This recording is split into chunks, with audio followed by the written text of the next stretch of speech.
Hello दोस्तों, स्वागत है एक बार फिर से आपका मेरे चैनल पे लीगल न्यूज 127 पे। दोस्तों, आज मैं बात करूंगी अपने वीडियो में एक सेंसिटिव और एक लॉ रिलेटेड मुद्दे पे। टॉपिक है मेरा मेंटेनेंस।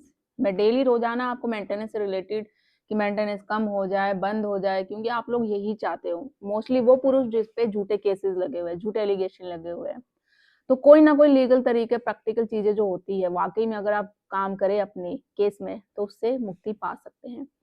आज की वीडियो में मैं बात करूंगी कि एक गलती पत्नी की, सिर्फ एक गलती आपको मेंटेनेंस देने से बचा सकती है। मानो कि पूरी तरीके से मेंटेनेंस बस बन सकता है। तो वो क्या गलती है, जानने के लिए डिटेल्स में बात करेंगे। आप लोगों को मोस्टली पता होता है, बट आप लोग इग्नोर कर देते हैं। बोलते हैं ना, जो छोटी छोटी बातें होती है ना, उस चीजों को आप पकड़ लेना, वही पत्नी की गलती को पकड़ ले। देखो, वो बिना गलती के उसके साथ कुछ नहीं हुआ, वो आप एलिगेशन लगाती है, केस करती है, और कॉन्फिडेंस होके, सबूत भी नहीं है उसके पास, फिर भी आपने वैसा कुछ किया नहीं है, फिर भी आप डरते हो, भागते रहते हो, रिप्लाई नहीं देते, प्रेजेंट नहीं होते कोर्ट में कि मैं ऐसा करूंगा। डरते हैं जज से, पुलिस से, सबसे कि भाई क्यों? क्योंकि कोर्ट है, महिला की सुनती है, हमारी कोई नहीं सुनेगा सबूत होगा। तो बस यही डर आपको हटाना है, और पत्नी की कौन सी वो गलती होती है आपको पहचानना है और उसी पे फाइट करना है। तो डिटेल्स में बात करेंगे। फिलहाल चैनल पे नए जुड़े हैं तो चैनल को लाइक करिए, शेयर करिए, सब्सक्राइब करिए, साथ ही बेल आइकन दबाइए ताकि आपको टाइम टाइम से मेरी वीडियो की नोटिफिकेशन सबसे पहले मिलती रहे। देखो दोस्तों, मेंटेनेंस का बेसिक लॉ क्या कहता है, 125 सीआरपीसी बोले या 144 बीएनएस। सबसे पहले ये जाने कि जो भरण पोषण है 125 सीआरपीसी के तहत, कि ये दिया जाता है जब पत्नी खुद गुजारा अपना भत्ता नहीं कर सकती, अपने आप को मेंटेन नहीं कर सकती, उसके पास कोई आय नहीं है, रहने के लिए, खाने पीने के लिए, हर चीज के लिए। उसके सामने उसका जीवन, मतलब पूरी तरीके से वो कैसे अपने जीवन को मेंटेन करेगी, वो बड़ा मुश्किल होता है। तो इसलिए ये कानून बनाया गया कि उस महिलाओं को दिया जाए जो पूरी तरीके से अपने पति पर निर्भर है, और वाकई में उसके साथ जो हुई है, क्रूरल्टी हुई है, अत्याचार हुआ है, इसलिए ये कानून बनाया गया। लेकिन ये हर केस में ऑटोमेटिक नहीं मिलता है। अगर वो महिलाएं आज की डेट में जिनके साथ कुछ नहीं होता, वो झूठा केसेस करती है, मेंटेनेंस केस लगा देती है, मतलब कि केस भी करना है और पैसे भी उन्हीं से लेने। तो क्या एक गलती से मेंटेनेंस छिन सकता है, मेंटेनेंस बंद होता है? और कौन सी पत्नी की गलती होती है? देखो दोस्तों, आपने सुना ही होगा, जब भी पत्नी केस करती है ना, तो मेंटेनेंस पाने के लिए क्या करती है, वो बढ़ा चढ़ा के पति की इनकम बताएगी कि लाइक, अगर महीने की अगर वो 20,000 फॉर एग्जाम्पल कमाता है, तो बोलेगी 1 लाख कमाता है, इसके नाम से कोई प्रॉपर्टी है, जमीन है, या उसका कोई एक्स्ट्रा बिजनेस है जो वो काम चल रहा है, ताकि किसी भी तरीके से उसको पैसे मिल जाए। और मिल भी रहे होंगे तो वो इसलिए एक्स्ट्रा बताएगी ताकि उसकी और डिमांड है कि और मेंटेनेंस बढ़ जाए।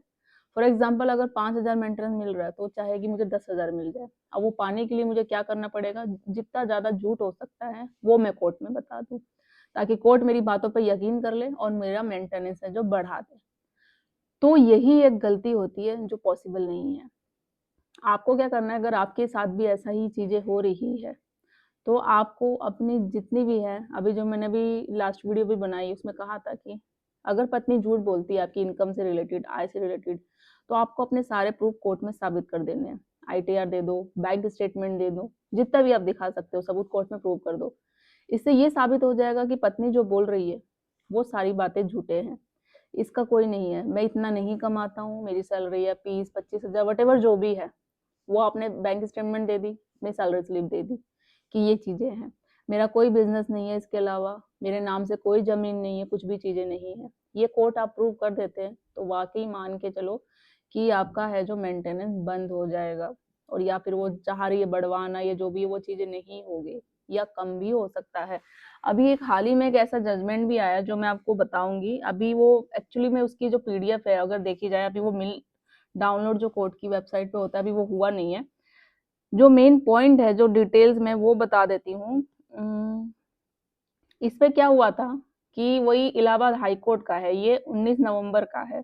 पत्नी ने बड़े बड़े एसेट बता दिए कि लाइक पति के 2 मकान है, 50,000 इनकम है, उसके नाम से 8 बीघा जमीन भी है, ये सारी चीजें बताई। और उसका मतलब 50,000 रेंट भी आता है अलग से, उसने ये भी बोल दिया। ये सारी चीजें होने का उसने दावा कर दिया, क्यों? क्योंकि वो चाहती थी। मगर कोर्ट ने मात्र सिर्फ 3750 मेंटेनेंस दिया।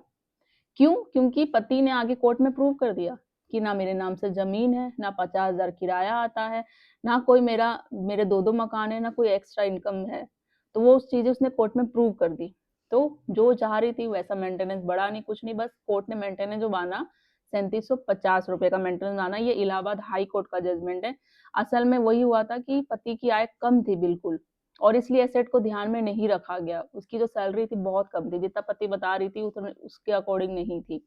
तो ये सारी चीजें हैं। इसके अलावा अगर मैं बताऊं, एक और हाई कोर्ट ने मेंटेनेंस की मांग को खारिज कर दिया था। क्यों? क्योंकि कारण कोर्ट ने नहीं माना कि पत्नी को मदद की आवश्यकता है, क्योंकि वो ऑलरेडी जैसे जॉब कर रही थी। बहुत सारी चीजें होती है। देखो, एक दिल्ली हाई कोर्ट का 10 सितंबर में जजमेंट आया था। ये मैंने जजमेंट ऑलरेडी अपने शेयर कर रखी है वीडियो में, आप देख लेना।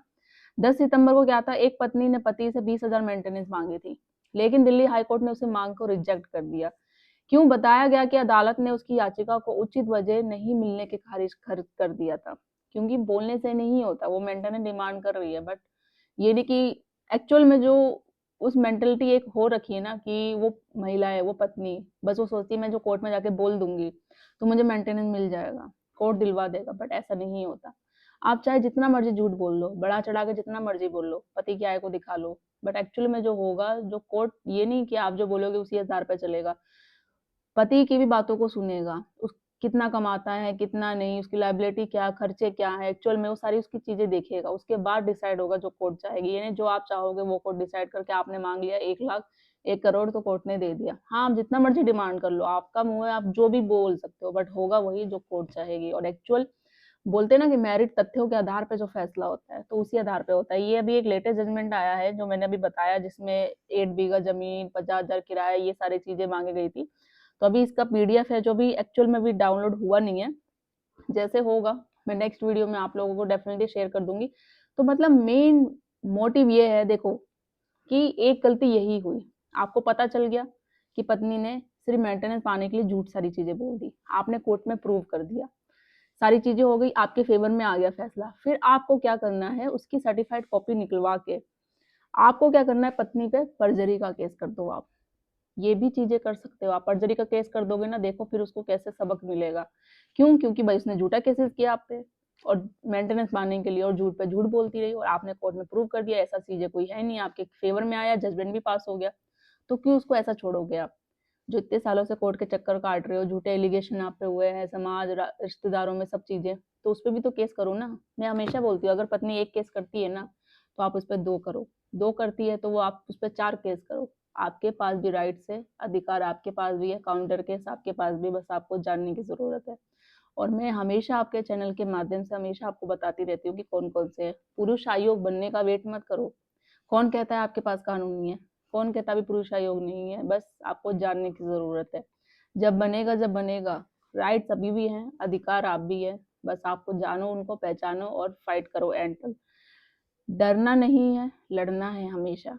और जो चीजें बताती हूँ मैं, उसको अपने केस में इम्प्लीमेंट करो, अपने वकील साहब के साथ बैठ के डिस्कस करो, ये वाकई ऐसी चीजें होती है या नहीं होती है, फिर उस पर आप काम करो। देखना रिजल्ट हमेशा पॉजिटिव ही आएगा। पॉजिटिव जब आएगा तब सोच हमेशा आपकी पॉजिटिव होगी। तो आशा करती हूँ ये वीडियो आपको अच्छा लगा होगा। तो ज्यादा से ज्यादा लोग तक शेयर करिए, चैनल को सब्सक्राइब करना बिल्कुल मत भूलिए। जल्दी मिलती हूँ मैं कैसे इन्फॉर्मेटिव वीडियो साथ, तब तक के लिए थैंक यू।